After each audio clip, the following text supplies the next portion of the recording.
today. UFC Vegas 96 goes down tomorrow night at the Apex, where in the main event, Jared Cannonier. That's right, Jared Cannonier will step in the octagon with Caio Borralho.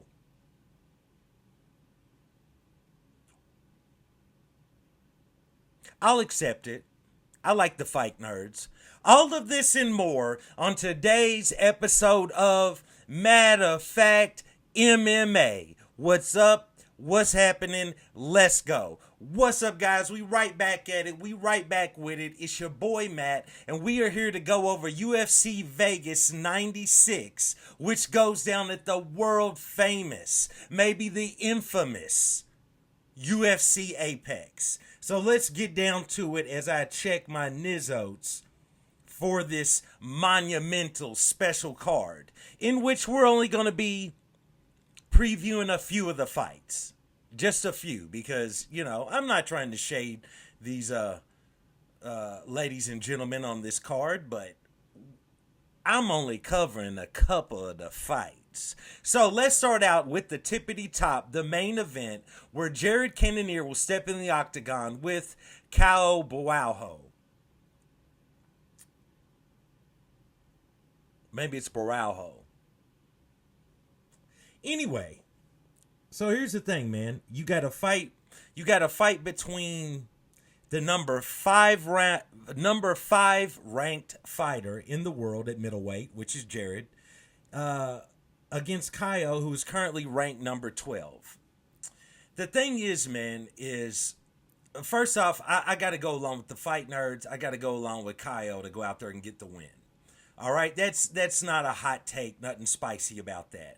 But the point that I think Jared Cannonier is, the point that he's at in his career, he's already fought for the title. You know, now that Dricus has retained the title, it's going to be hard to see Cannonier making it back to a title shot, to be quite honest with you, even if he goes on an amazing run. I mean, maybe if Dricus goes ahead, rematches a few cats, and defeats another 2 or 3 guys, left in the division. But, now that, who knows what's going to go on with Izzy, middleweight is kind of a weird space at the moment. So with that being said, I think, Cannonier, no disrespect to him, because I always liked the dude. He just seems like he's just kind of, he's kind of there. You know what I'm saying? Because he at times tends to get take a lot of injuries within his fights. So he ends up having to sit out for a while, and he's just holding that spot. And then when he comes back, if he wins, it might not be the most spectacular performance. And we all know a lot of the times UFC will reward you if you're giving spectacular performances, which a lot of the time he isn't, even though he is winning. I mean, he's a good, solid fighter. With that being said, over at the Fight Nerds, you're talking about Gene Silva, Caio, multiple more. They're really doing something over there in a way. It almost reminds me of when Izzy really first hit hard on the scene and you started finding out about city kickboxing, right? Only the Fight Nerds are way more gimmicky, if you think Izzy and his team are gimmicky at all. So, but I really like these dudes because they kind of play it off like how the name reads, that they're nerdy, they're not really that into it, they're not that tough, they're not whatever, but these dudes go in there with a game plan, a solid game plan, and a lot of fighters have a game plan when they go in, but these dudes go in with a game plan and back it up with a very savage but controlled style of fighting. So I got to go along with Borralho to go out there and get the win. I mean,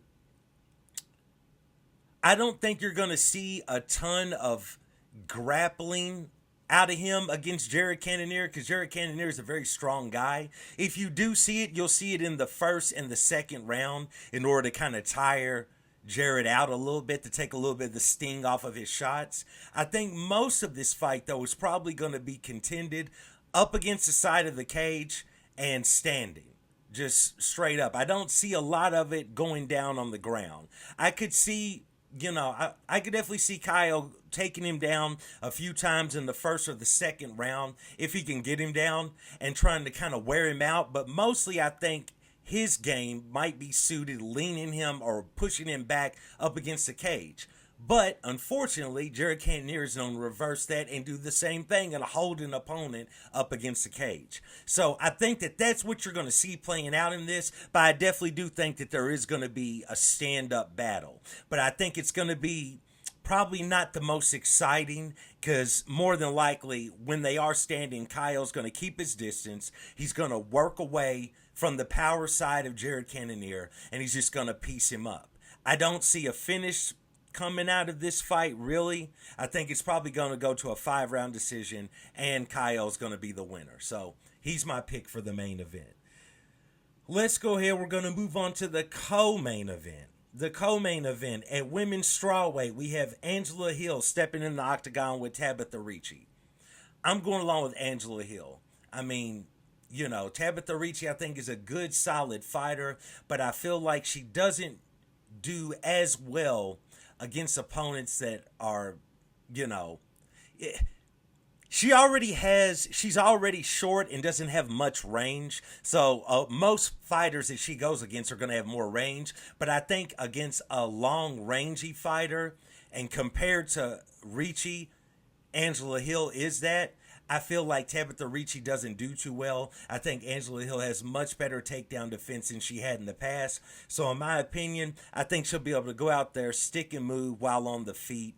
If she's definitely going to get taken down by Tabitha, I believe. But I think Angela will definitely be able to get back up. And I think she'll be able to stuff a lot of those takedowns. And over the course of the 3 rounds, I think Tabitha's going to get discouraged and kind of go on the autopilot. So we'll see. I could completely be off on that, but that's just your boy's opinion. And I'm going to go along with Angela Hill, She's been around for a long time, veteran of the sport, you know what I'm saying? Taking fights at a couple different weight classes, you know what I'm saying?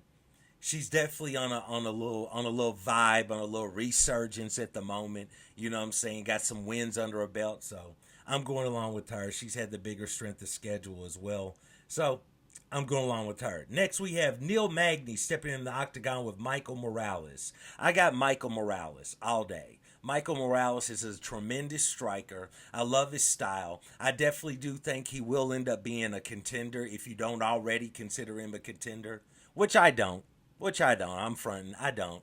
But I think with a few more wins, he'll definitely be right there. I think he goes out there and I think he puts Neil Magny away. I don't think this is going to go to a decision. So, anyway, we also have at middleweight Edmund Shabazian stepping in there against GM3 Gerald Mearshart.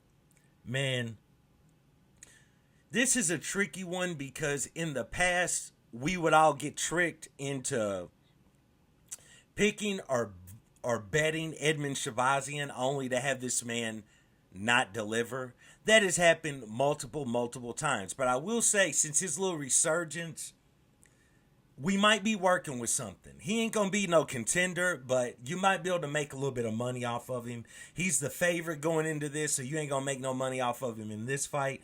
But I got to go along with Edmund Shabazian to go out there and get the win. I mean, GM3 is well-rounded. He's not the, he's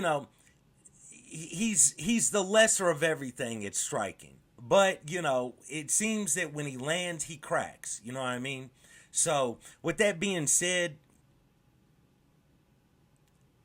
I hate to make GM3 look bad, bro, but it's just, I got to go along with Edmund Shabazian. I don't even want to talk bad about the mythical fighter that is GM3. I'm just going to say I got Edmund Shabazian to go out there and get the win.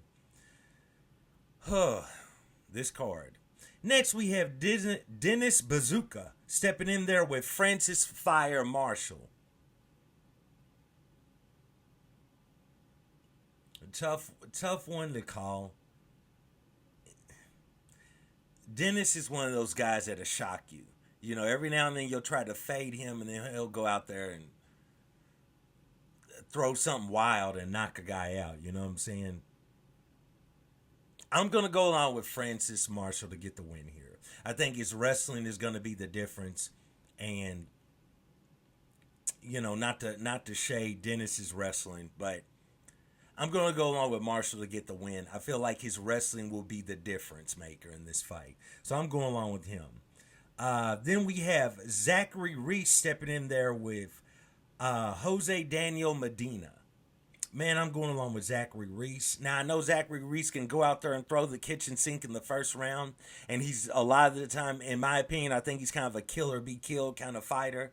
You know what I'm saying? So he can go out there and get slept in the first round easily, or go out there, throw everything out, everything with the kitchen sink in the first round and be gassed in the second.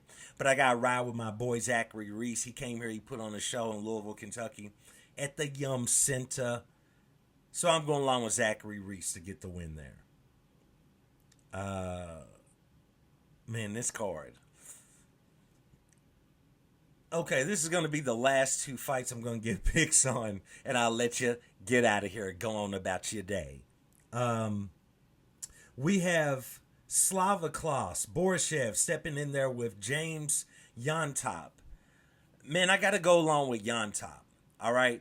I really think that, I think that while Slava Klaus has definitely shown us that he's got something in the stand-up division and on the feet, he's just way too chinny for me. In my opinion, bro, him and his chin got a Las Vegas drive-through wedding. They were together for a while, but he just started messing up, man. Just, hanging out a little bit too late.